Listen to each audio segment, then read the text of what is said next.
Hello guys, welcome to Bhojan Mandir. నేను మీ chef Shyam. ప్రతిరోజు మీరు చేసుకునే వంటల్లో అప్పుడప్పుడు నా రెసిపీస్ కూడా కొంచెం యాడ్ చేసుకుంటా ఉండండి. సో గైస్, ఈ రోజు అయితే వచ్చేసరికి నేనైతే సాంబార్ రైస్ చేస్తానండి. సో సాంబార్ అందరికి తెలిసిన రెసిపీయే, బట్ నా స్టైల్లో ఈ సాంబార్ రైస్ ఇట్లానే చేసుకోండి.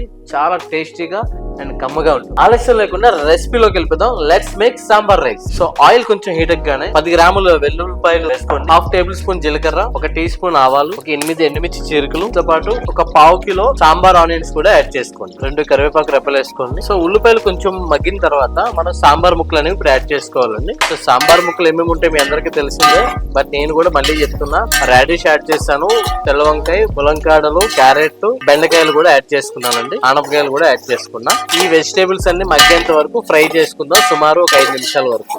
ఒక 1/2 కప్పు గల్లుప్పు యాడ్ చేసుకోండి, టీ స్పూన్ పసుపు, 3.5 టేబుల్ స్పూన్ల చిల్లీ పౌడర్ కూడా యాడ్ చేసుకోండి. 3 టమాటాలు ముక్కలు చేసి యాడ్ చేసుకోండి. సో టమాటా, ఈ చిల్లీ పౌడర్ మొత్తం అంతా వెజిటేబుల్ మగ్గేంత వరకు ఒక 5 నిమిషాల వరకు ఫ్రై చేసుకోండి. ఒక 5 నిమిషాల వరకు మీడియం ఫ్లేమ్ లో మూత పెట్టుకొని వెయిట్ చేద్దాం. ముక్కలు అయితే బాగా మగ్గాయి. ఇప్పుడు 3 లీటర్ల వాటర్ అనేది యాడ్ చేసుకుంటున్నాను. వాటర్ మరిగేంత వరకు మూత పెట్టుకుని ఒక 6 నుంచి 8 నిమిషాలు వాటర్ మరగనివ్వండి. ఎసరు మరిగింది కదండి, ఈ టైంలోని 150 గ్రామ్స్ బాయిల్ పెట్టుకున్న పప్పునైతే యాడ్ చేస్తాం. సో గైస్, ఒక 150 గ్రాములు చింతపండు నానబెట్టుకున్న గుజ్జనైతే యాడ్ చేసుకుందాం. ఇందులో ఒక 5 పచ్చిమిర్చి చీరికలు, కొంచెం కొత్తిమీర, అట్లాగే 1/2 కప్ సాంబార్ పొడి, 1/2 టీ స్పూన్ ఇంగువని యాడ్ చేసుకోండి. సాంబార్ లో మనం రైస్ అయితే యాడ్ చేసుకున్నాం కదండి, రైస్ దగ్గరికి ఉడకడానికి మనకు సుమారు 10 నుంచి 15 నిమిషాలు టైం పడుతుంది. కొంచెం బెల్లం అయితే యాడ్ చేసుకోండి. సో నా దగ్గర రెడీగా జాగరీ పౌడర్ ఉంది, నేను అది యాడ్ చేసుకుంటున్నాను.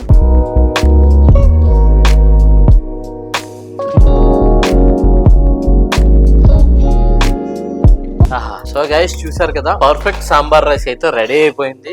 రెసిపీ చూసారు కదా, చాలా సింపుల్ గా, ఈజీగా మనం చాలా అథెంటిక్ గా చేసుకున్నాం. ఇదే రెసిపీని ఏదైనా మీ ఫంక్షన్ లో, పార్టీలో, లేదా అప్పుడప్పుడు సరదాగా ఇంట్లో వాళ్ళకి చేసి పెట్టుకోండి, చాలా బాగుంటుంది. ఇంకా మన భోజన మందిర్ ఛానల్ ని సబ్స్క్రైబ్ చేయండి, ఆ బెల్ ఐకాన్ ని క్లిక్ చేయండి. ఇలాంటి రెసిపీస్ అన్ని మీ ఫ్రెండ్స్ అండ్ ఫ్యామిలీకి షేర్ చేయండి. ఇంకొక రోజు ఇంకొక మంచి రెసిపీతో మీ ముందుకు వచ్చేస్తా. అంతవరకు సైనింగ్ ఆఫ్.